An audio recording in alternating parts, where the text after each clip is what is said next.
¿Qué tal? ¿Cómo están? Bienvenidos a una nueva clase de nuestra asignatura Ley Procesal de Familia.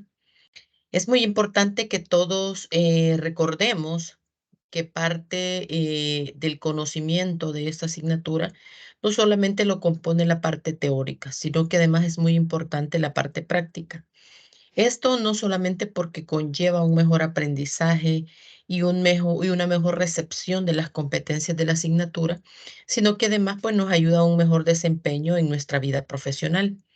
Yo sé que muchos se estarán preguntando, Lick, pero queremos más teoría, Lick. Recuerden esto. Esta es la parte práctica de la parte teórica que ya conocemos. Es decir, para poder cumplir con el procedimiento debemos haber conocido bien la parte teórica de familia, que es la parte sustantiva que nos da las bases para una buena asesoría dentro del proceso de familia. Hoy nos vamos a centrar un poquito más en lo que es en sí el proceso, para poder entender por qué hemos estado hablando de ciertos temas dentro de nuestra clase. Al respecto, es muy importante que no olvidemos este primer esquema que vimos nosotros desde que estábamos pues en las primeras clases, ¿verdad? Es decir, que no olvidemos que cuando estuvimos viendo, ¿verdad? Las primeras clases de la asignatura, hablamos un poquito acerca de la generalidad del proceso y aquí vimos este esquema, pero es importante que ahora lo conozcamos y lo tengamos mucho más claro. Ok, ¿de qué estamos hablando acá? Bueno, señores, primero que nada, no olvidemos que estuvimos dedicándole un par de clases a diferenciar entre lo que es un proceso y lo que es una diligencia de jurisdicción voluntaria. Pero decíamos que más allá de tratarse de un proceso o de una diligencia de jurisdicción voluntaria, pues toda la parte inicial, la cual es escrita, es exactamente igual. Eso no se nos olvide, aunque creo que algunos lo olvidamos el día de nuestro segundo parcial. ¿Por qué? Porque lo que se planteó a elaborar dentro de ese parcial fue una diligencia de jurisdicción voluntaria. ¿Por qué es una diligencia? Bueno, porque el divorcio por mutuo consentimiento es una disolución del vínculo matrimonial de mutuo acuerdo, es decir, donde ambos cónyuges están de acuerdo en la disolución de su relación conyugal y que por tanto de común acuerdo deciden iniciar su divorcio, ¿sí? Igual, de acuerdo a la ley y al código de familia, que ustedes lo conocen muy bien, el divorcio es la disolución del vínculo matrimonial decretada por un juez. Quiere decir entonces que más allá de que sea un divorcio contencioso o un divorcio voluntario, como es el de la causal primera, siempre debe decretarla o declararlo el juez de familia. En ese sentido, es importante también que no olvidemos que en materia de familia la procuración es obligatoria. ¿Qué quiere decir eso? Que nadie puede intervenir de manera personal o individual dentro de un proceso de familia. Y aquí estoy incluyendo sea diligencia o sea algo contencioso. ¿Qué quiere decir esto? Pues bueno, que indistintamente que yo me divorcie por separación, por intolerabilidad o por mutuo consentimiento, siempre voy a necesitar un abogado que me represente. A no ser que, por supuesto, la persona o el peticionario, ¿verdad? El solicitante o peticionario sea una persona autorizada para el ejercicio de la abogacía. Como, por ejemplo, que yo quisiera, pues, iniciar una diligencia, ¿verdad? Y lo haga a título personal, pero obviamente, como soy abogado autorizado, pues yo no necesitaría contratar los servicios de otro colega para iniciar mi proceso. En ese sentido, hablar del proceso de familia, no olvidemos que este se inicia, ¿verdad? A petición de parte. Todo eso ya lo aprendimos. Ahorita vamos a ubicar todo lo que hemos aprendido acá, que si se van a dar cuenta ustedes, no hemos avanzado mucho. ¿Por qué?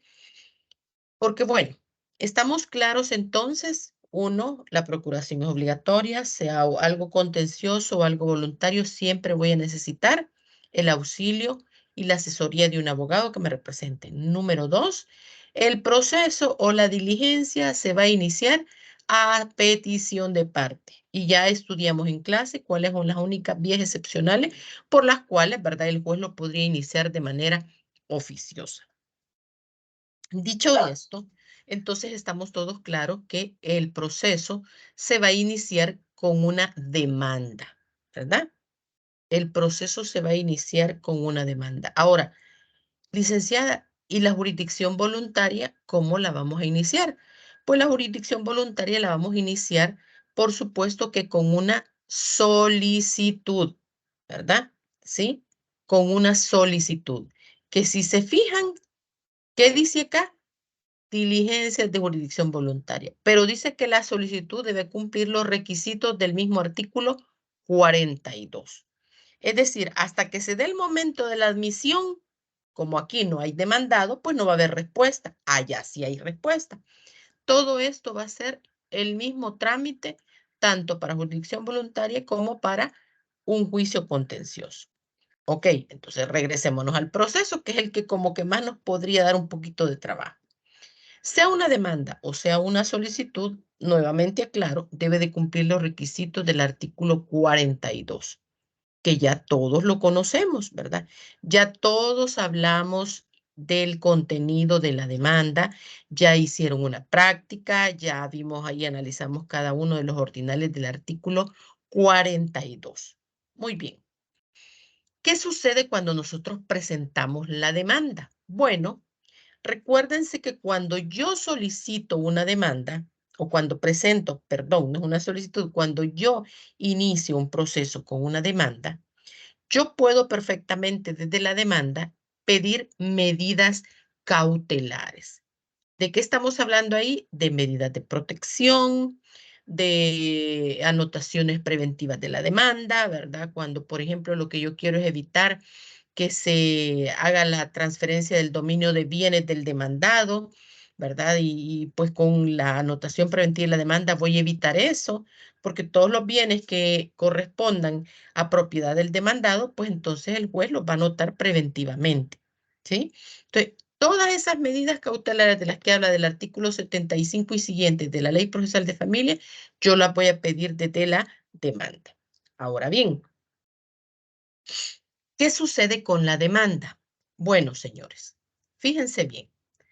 Puede ser que después de haber presentado yo mi demanda, hice una demanda exacta, perfecta, sin ningún error.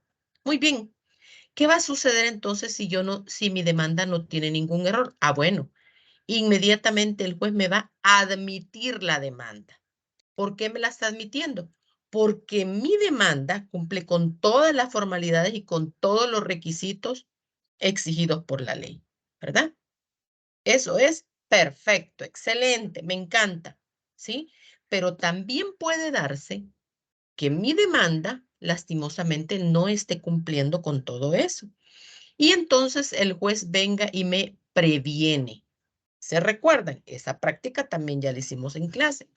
¿De qué estamos hablando? Bueno, de aquello que probablemente no quedó claro dentro de mi escrito de demanda o que yo no mencioné o no dije claramente qué es lo que yo esperaba con mi demanda, que yo probablemente no cumplí con un requisito del artículo 42, por ejemplo, em, estoy demandando aquí en San Salvador y señalo para oír notificaciones en la ciudad de San Miguel. Me van a prevenir porque me van a decir que el tribunal no tiene jurisdicción en San Miguel para notificarme. Y me van a pedir entonces que señale el lugar en este domicilio para oír notificaciones o que autorice o que señale el tablero judicial de la ciudad de San Salvador. Ojo, usted tiene que señalar domicilio del juez donde está demandando, porque allí es donde ese juez tiene jurisdicción. Si el juez no tiene jurisdicción, le va a prevenir sobre ese punto, ¿verdad? Si usted, por ejemplo, por decir algo, en el parcial, hubieron quienes me hablaron de que agregaban el acta notarial del convenio de divorcio, pero cuando se revisan los documentos, se observa que lo que yo les había agregado y proporcionado para hacer su solicitud no era un acta notarial, era una escritura pública de convenio de divorcio. Entonces, al ver el juez que usted dice que es un acta notarial y luego está agregando una escritura, ¿qué va a hacer el juez? Prevenirle. prevenirle que aclare cuál es el instrumento por medio del cual se suscribió verdaderamente el convenio de divorcio. Que usted dijo, como me hicieron algunos, ofreció prueba. ¿Para qué dentro de una solicitud de mutuo consentimiento va a ofrecer prueba? Si ahí no hay contención, no hay nada que probar porque se supone que ya hubo un mutuo acuerdo desde que suscribieron el convenio y por tanto ese convenio es el que van a someter a la aprobación del juez.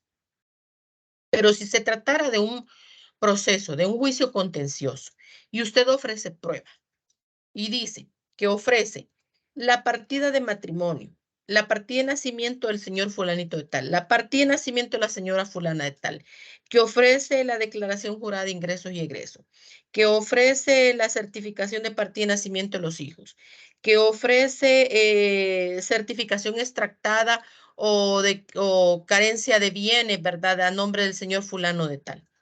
Usted las ha enunciado todas las pruebas que está ofreciendo, pero no dice qué pretende probar con ellas.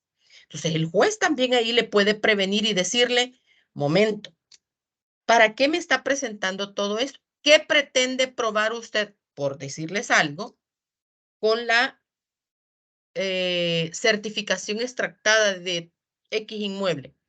Ah, entonces usted tiene que decirle al juez, señor juez, lo que yo pretendo probar es que efectivamente existen bienes a nombre del demandado y que por tanto, desde que presenté la demanda, pedí la anotación preventiva de ese inmueble para evitar que el demandado pues se deshaga de esos bienes o los traspase a favor de otra persona, etcétera. Entonces, todas esas situaciones que el juez observa por falta de requisitos, por no claridad en el contenido de esa demanda, pues obviamente el juez nos va a prevenir. ¿Qué fue lo que una práctica pequeña que también yo dejé un esquema de cómo hacer un escrito de prevenciones? Es decir, el tribunal nos va a informar por qué es que no nos está admitiendo la demanda así de entrada. ¿Qué es lo que le ha observado? Una vez, fíjese bien, a usted le previenen, ¿sí? Usted tiene dos alternativas. Una, que la subsane. Y dos, que no subsane las prevenciones. Ok, ¿cuánto es el tiempo que yo tengo para subsanar prevenciones? Bueno, para subsanar yo tengo 3 días hábiles, ¿verdad? ¿Qué quiere decir eso? Que dentro de esos 3 días yo tengo que subsanar las observaciones. ¿Y cómo lo voy a hacer? Bueno, fíjense bien, para que yo subsane esas observaciones, yo tengo que presentarle un escrito al señor juez. Y en ese escrito yo tengo que decirle, ¿verdad? Que he sido notificada de esas prevenciones hechas a mi demanda, ¿verdad?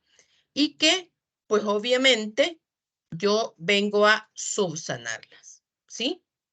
¿Por qué? Porque él me dijo dentro de la prevención que no había cumplido con ciertos requisitos, que la demanda carecía de ciertos requisitos. Y que entonces, a partir de la notificación, yo tengo 3 días, ¿verdad? 3 días hábiles. Ok. Entonces, ¿cómo voy a subsanar yo eso? Bueno, señores, vamos a subsanarlo de la siguiente manera. Y es presentando nosotros un escrito al tribunal, ¿verdad? El cual diría de la siguiente manera, que ahorita se los estoy compartiendo ahí.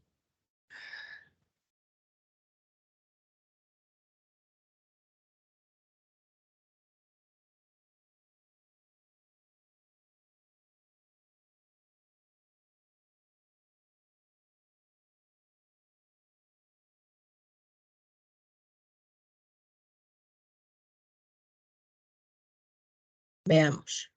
Aquí tenemos un escrito de subsanación de prevenciones. Lo primero que nada, tengo que dejar claro cuál es la referencia que le han asignado, ¿verdad?, a mi proceso. Una vez he dejado en la esquina superior plasmado el número de referencia, lo voy a dirigir al juez, ¿verdad? Que me ha prevenido. Y me voy a identificar, perdón, con mis datos. Es decir, voy a decir fulanita de tal, ¿verdad? De generales ya conocidas dentro del proceso y voy a decir qué tipo de proceso es el que estoy siguiendo. Y tengo que además recordarle al juez en nombre y representación de quién estoy siguiendo ese proceso, ¿verdad? A usted le expongo que vengo por este medio a subsanar la prevención hecha a la demanda presentada en su oportunidad respecto a que presente poder que acredita que la licenciada Mirna Janet es la apoderada del demandado y está facultada para recibir emplazamiento, lo cual subsano presentando el poder solicitado. ¿De qué estamos hablando aquí? Bueno, en este caso se trataba de una impugnación de reconocimiento voluntario. Y yo dije que emplazaran al demandado a través de su apoderada, pero el juez me previno, ¿verdad? ¿Y en qué sentido me previno? En el sentido de que me decía, ¿verdad? De que acreditara que efectivamente esa profesional tenía facultades para recibir emplazamiento en nombre del demandado. Como yo tenía una copia de esta, pues entonces, obviamente, ofrecí la copia de ese poder. Entonces, ¿qué le voy a pedir al juez? Que me admita el escrito de subsanación. Que me admita, si voy a agregar un documento, pues voy a pedir que me agregue el documento y que con ese se tenga por subsanado. Y pues obviamente que una vez subsanada, me admita la demanda presentada en su oportunidad. Igual, fecha y lugar de presentación, firma y sello de abogado. Vuelvo y repito, firma y sello de abogado. Si lo voy a presentar directamente, no hay ningún problema. Pero si yo no soy notario, tengo que legalizar firma. En mi caso, yo ya les he dicho, soy abogado y notario, pues entonces firmo y sello y agrego mi sello de notario y lo mando a presentar con cualquier persona. Igual, la subsanación de prevenciones se presentan tantas copias como demandados haya, al igual que la demanda. Muy bien, entonces, ¿qué dice sobre esto el artículo 96? Bueno, el artículo 96 nos dice, si la demanda careciera de alguno de los requisitos exigidos, el juez lo va a puntualizar. Ya conocemos el escrito de notificación de prevenciones. Y ordenará al demandante que la subsane dentro de los 3 días siguientes a la notificación de la resolución respectiva, bajo prevención de declararla inadmisible. Si la demanda se declara inadmisible, el derecho quedará a salvo y el demandante podrá plantear nueva demanda. Muy bien, regresemos entonces ahora al esquema que estamos analizando. Muy bien, señores. Tenemos entonces que presentamos la demanda, ¿verdad? Me previnieron, subsané, es decir, presenté el escrito subsanando esas prevenciones. El juez, si ve que con ese escrito de subsanación se cumplen los requisitos, pues entonces me va a admitir la demanda. Pero ¿qué pasa si pasaron los 3 días y yo no subsané las prevenciones? Es decir, puede ser que no tenía los documentos que necesitaba presentar para subsanar. 2, puede ser que no me alcanzó el tiempo, ¿verdad? ¿Quién quita? Y el juez me dijo que le presentara nueva partida de matrimonio por ser esa eh, ya tener 5 años o 2 años de haber sido expedida, porque eso es otra, ¿verdad? Las partidas no deberían de tener fecha de vencimiento, sin embargo, hay muchos tribunales que son del criterio que las piden con 2 meses de expedición, es decir, que tienen que ser recientes. Ojo, si yo sé que mi cliente es de Santa Rosa de Lima, ¿verdad? Y le ya avisé, pero la señora llega el propio día y me dice, mire, licenciado, fíjate que no puede ir a traer la partida. Entonces, ¿usted cómo va a subsanar? No va a poder. Entonces, cuando se dan esas situaciones y usted no subsana, pues obviamente el juez se la va a declarar inadmisible de conformidad al artículo 96 que acabamos de leer. Si el juez, fíjese bien, si el juez se la declara inadmisible, obviamente a usted le queda a salvo el derecho de volver a interponer nuevamente la demanda. ¿Qué implica eso? Bueno, volver a sacar todos los documentos, licenciada. Sí, tiene que volver a sacar todos los documentos que ha presentado junto a la demanda. O dos, ¿verdad? Pues sí, ahí en cada quien, ¿verdad? O dos, una vez le hayan notificado de la inadmisibilidad, porque tienen que notificárselo, usted presenta un escrito diciéndole al juez, vea, señor juez, habiendo sido notificado de la inadmisibilidad de mi demanda por no haber podido subsanar en tiempo las prevenciones hechas a mi petición, solicito, ¿verdad?, se me devuelvan los documentos originales presentados junto a la demanda. Entonces el juez, obviamente, le va a admitir el escrito y le van a hacer la devolución de los documentos, ¿verdad? Esto sería como lo más sencillo. Mejor pedir cuando se trata de lugares muy lejanos o cuando se trata de documentos que usted no va a volver o no puede volver a reponer para agregar a una nueva demanda. Pero lo importante es que no olvidemos lo que dice el 96. Si me declararon inadmisible, yo puedo interponer nuevamente.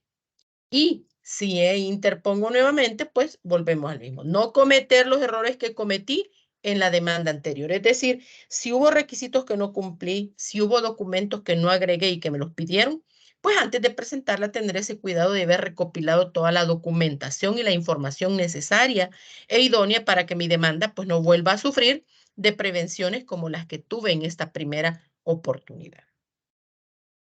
Muy bien. Partamos de que todo esto ya lo vimos, ¿verdad? Igual el escrito de subsanación de prevenciones se lo voy a compartir yo acá en el aula de apoyo para que tengan un modelo.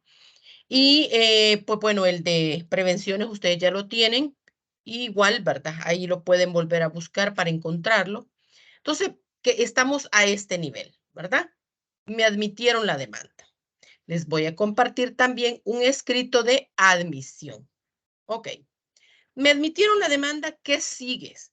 Ah, bueno, si ya me admitieron, lo siguiente es notificarle al demandado, ¿verdad? Hay que notificarle su emplazamiento.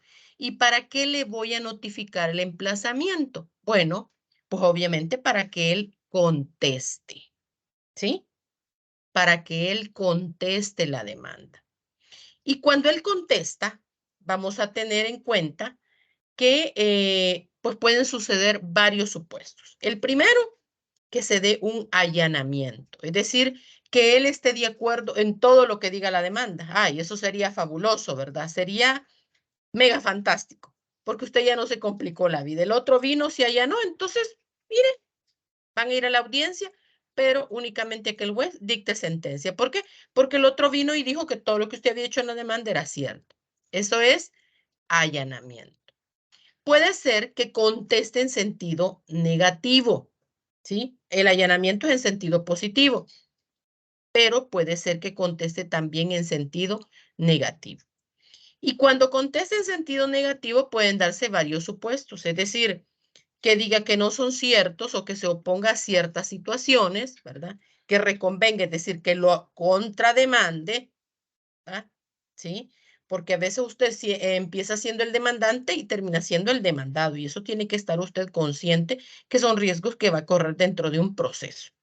Y finalmente, pues que alegue excepciones, ¿ok?